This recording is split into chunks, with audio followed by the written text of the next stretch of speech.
Hey ghosts, welcome to a rather personal video about what it's like inside my head. This video is about synesthesia. Shout out to Polemic who said I should make a video on this. Synesthesia is the blending of the senses, the phenomenon in which stimulation of one sensory or cognitive pathway leads to involuntary experiences in a second sensory or cognitive pathway. There are lots of connections basically any senses can cross over. Tasting sounds, visualizing tastes, feeling emotions. Wait, feeling emotions is not special. Or is it? I discovered that I have synesthesia and that synesthesia was a thing about 6 years ago, and I've been taking part in a lot of research studies and I've been doing a lot of educating on the subject. And suspend your disbelief for this one, it's gonna be trippy. The experiences I have are varied. First of all, I see concepts like time, age, numbers, the alphabet in a temporal space. They have colours and they're laid out like a board game. The week is a ring that I travel around anti-clockwise. So today is Saturday, I'm standing on the Saturday space and Saturday is always black. But if someone asked me, what are you doing on Friday? I would look round the ring to Friday and observe the positioning and see what I have planned in on that day. My mind has taken a concept, which is time, and translated it into a visual. The year is also a ring and also goes anti-clockwise. So right now we're in April, which is like a coral pink, and all my activities are planned in on that space, and I can look over at May where it's always a pale blue and I can see what's happening in that month as well. And on top of that, lots of different things have visual associations. So for example, if I know I'm going to be in a location, there's some colours associated with that as well. So I live close to Glasgow, it's black, Edinburgh is yellow, Manchester is red, London is black, Paris is blue, Berlin is green, everywhere has a colour. So that's a kind of rough idea of time. And if you were to think about all of time, then it's laid out on a sort of map that's like a board game, and it stretches way back into infinity, essentially. So thinking about the last century, and certainly the latter half, is very vivid and colourful for me, even though I was born in the 90s. The 50s are pink, the 60s are orange, the 70s are brown, the 80s are a sort of deep purpley blue, the 90s are deep green, the noughties are silver, the 2010s are beige. Each decade has like a little corner turn on it as well. And basically my brain is constantly referencing this whenever I think about time or talk about time or somebody asks me about something in the past. I have a lot of maps in my mind for these different concepts. This is what's called spatial sequence synesthesia. So it's apparently linked with having a good memory, and that's interesting to me because I have always been trying to figure out how my memory works. The answer is not typically. Sometimes I just tell people that I have poor short-term memory so that they just understand why I'm not retaining things they've just told me. But the truth is, I don't think my brain commits to memory anything that it doesn't think it will need later. So if someone said to me, "That's Joe, he's moving to Australia tomorrow," my brain is going to be like, "We're not writing that dude's name down, he's already gone." I think it's maybe because if I did memorize it, my brain is going to assign Joe a colour and is going to place him on the map of age and time and location, and that's just a lot for it to hang on to. And this behaviour always made me feel like I had a bad memory. But I can remember moments in my life so vividly, I can see them and relive them. I can remember spaces that I've been so clearly. I can also remember things from angles and viewpoints that I didn't experience the thing in. I think all this is to say that I have a very strong association with space. So if I think to myself, I need to go and get my keys, I'll walk into my room and then I might forget that I'm there to get my keys. But I'll have this sensation in my body, like a muscle memory, that pulls me over to the corner and gets me to open the drawer and gets me to put my hand in a place, and then I'll be like, "Oh, my keys are here. That's what I came for." This happens all the time. It's practically how I navigate my flat. So I'm one of those people that has to keep things in the same place that they always are. Are you still with me?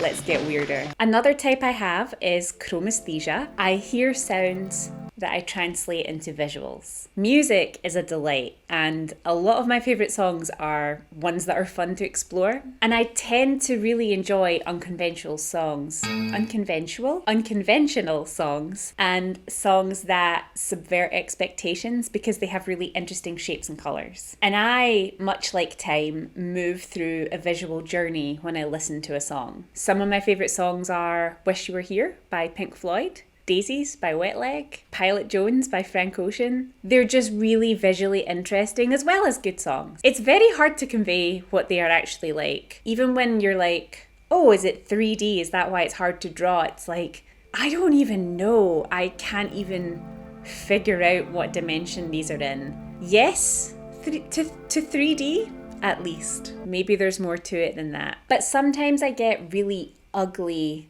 or unsettling visuals for songs that are not necessarily bad. Like, I can enjoy them and I like the tune, but they give me really bad synesthesia. So sometimes I won't listen to something because it gives me bad synesthesia. I also experience what is called lexical gustatory synesthesia, which is so poetically named.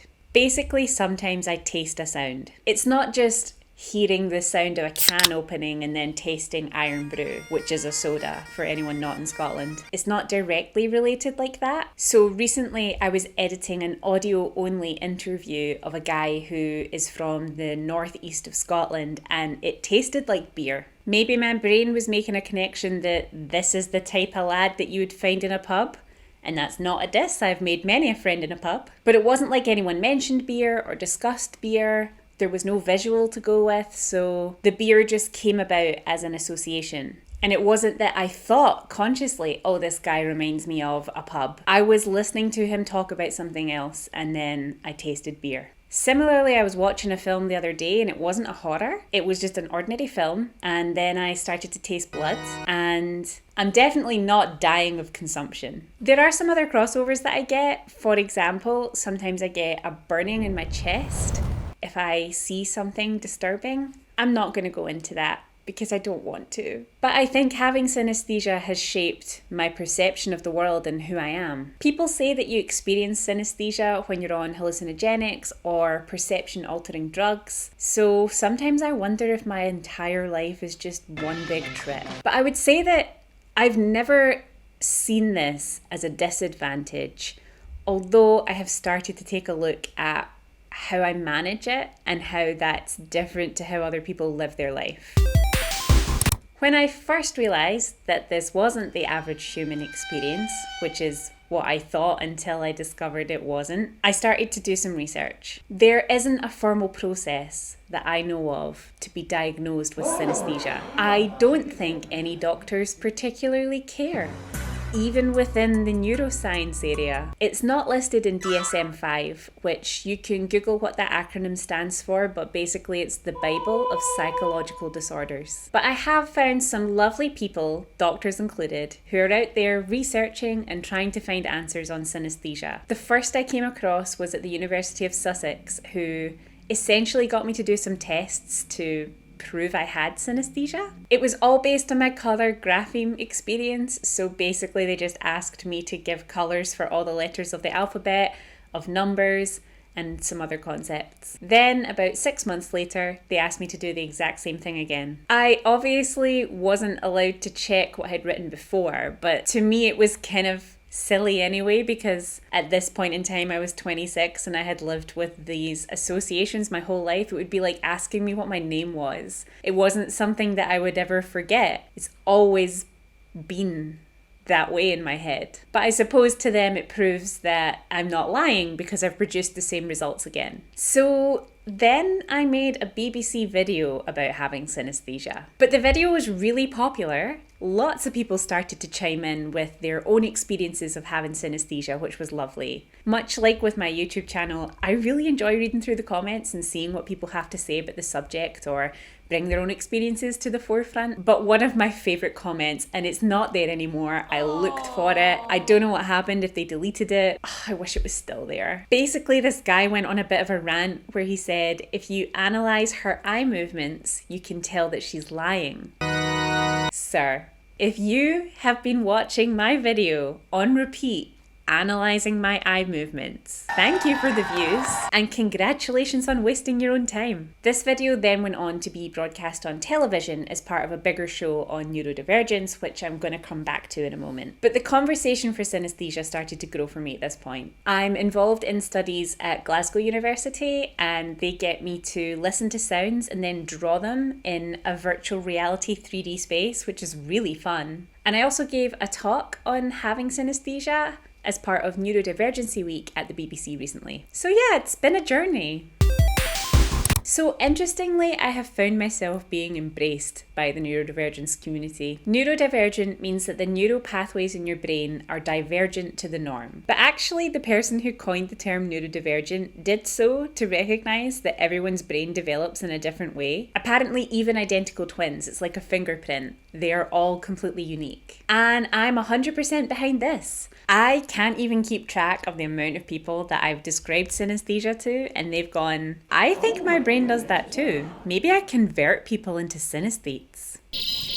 But I never considered myself part of the neurodivergent community because I didn't want to liken my experience to the very real challenging difficulties that people with neurodivergence face. It just didn't feel right saying that seeing shapes and colours was on the same level as epileptic seizures or autistic meltdowns. Meltdowns is just such a non-scientific word, and that is what they call it. But after meeting a lot of adults with autism or ADHD, and indeed women with autism or ADHD, I began to see a lot of similarities. I used to get into trouble at school for daydreaming a lot.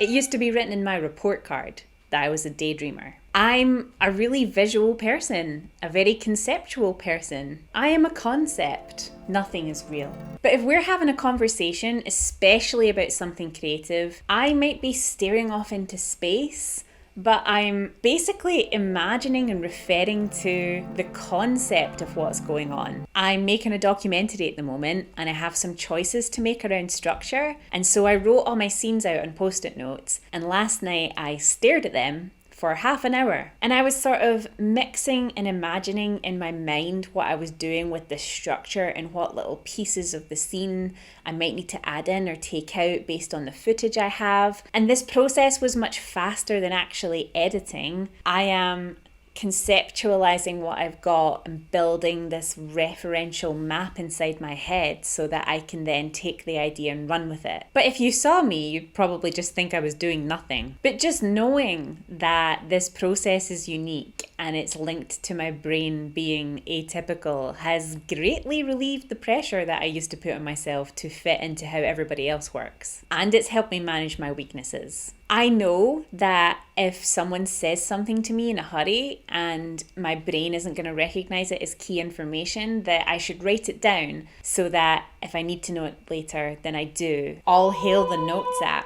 I also use diaries, and related to this, to manage overwhelm and choice paralysis, I use one type of pen. Basically, many years ago, I just decided I was only ever going to use this one pen for the rest of my life. Because then I don't get interrupted in the action of writing something down with the choice of which pen to use. And that may or may not be relatable. All of it may or may not be relatable, but it is real. If anything, it's made me think that everyone is experiencing life differently. Some people might have very close realities. Some people's realities might be really far apart. I think it's made me a bit more forgiving for people doing things differently to me. I think I inherited a sense of there's only one way to do something because I used to be very self-conscious about being different. And now I am totally fascinated by the differences, and I know there's way more than one way to do something. So that's my experience of synesthesia, just tripping all day long. If you have questions, feel free to ask away. And if you have synesthesia, talk about it on the internet. Get yourself some free entertainment. See you next time.